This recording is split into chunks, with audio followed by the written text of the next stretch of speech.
Police বাহিনীর মধ্যে কোনো সংস্কার করা হয় নাই এবং এই বাহিনী সঠিকভাবে একটি নির্বাচন করতে পারবে কিনা এ নিয়ে জনমনে সন্দেহ রয়েছে। ইতিমধ্যে স্বরাষ্ট্রমন্ত্রী বলেছেন যে র্যাবকে নির্বাচনের দায়িত্ব দেওয়া যাবে না, সুতরাং এই বাহিনীকে রাখা হলো কেন? বিএনপিতে যে একটি সংস্কার, পুলিশ সংস্কারের জন্য একটি কমিটি করে দেওয়া হয়েছিল, আমি সেই কমিটির আহ্বায়ক ছিলাম। আমরা সুপারিশ করেছিলাম এই র্যাবকে বিলুপ্ত করে দেওয়ার জন্যে। এত কলঙ্ক তারা লেপন করেছে জাতির কপালে এবং এত অত্যাচার নির্যাতন বিভিন্ন দেশের বিভিন্ন অঞ্চলে তারা করেছে। এই বাহিনী সম্পর্কে উপযুক্ত কঠিন ব্যবস্থা নেওয়া উচিত ছিল, কিন্তু সেই ধরনের কোনো ব্যবস্থা আমরা দেখতে পাচ্ছি না। এই তত্ত্বাবধায়ক সরকার, অন্তর্বর্তীকালীন সরকার, প্রফেসর ইউনূস এবং অন্য যারা আছেন তারা নিঃসন্দেহে ভালো লোক, তারা কৃতি পুরুষ, কিন্তু রাজনীতির একেবারেই অনভিজ্ঞ।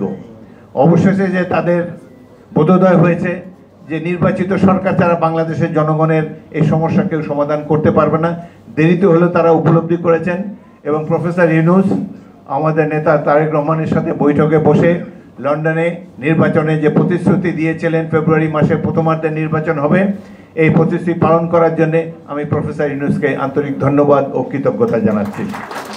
আমরা আশা করব তারা একটি সুষ্ঠু নির্বাচন উপহার দিয়ে জাতির কৃতজ্ঞতা ভাজন হবে এবং বাংলাদেশের ভবিষ্যৎকে আরও সুদৃঢ় করবেন। যে অর্থনৈতিক উন্নয়ন জনগণের স্বপ্ন, সেই স্বপ্নের পথে আমরা যাতে দেশবাসী ঐক্যবদ্ধভাবে অগ্রসর হতে পারি, প্রতিষ্ঠিত করতে পারি, সেই জন্য আমরা চেষ্টা করব। আরেকটি জিনিস হলো, নির্বাচনের আগে কিন্তু দেশে অনেক গণ্ডগোল হবে।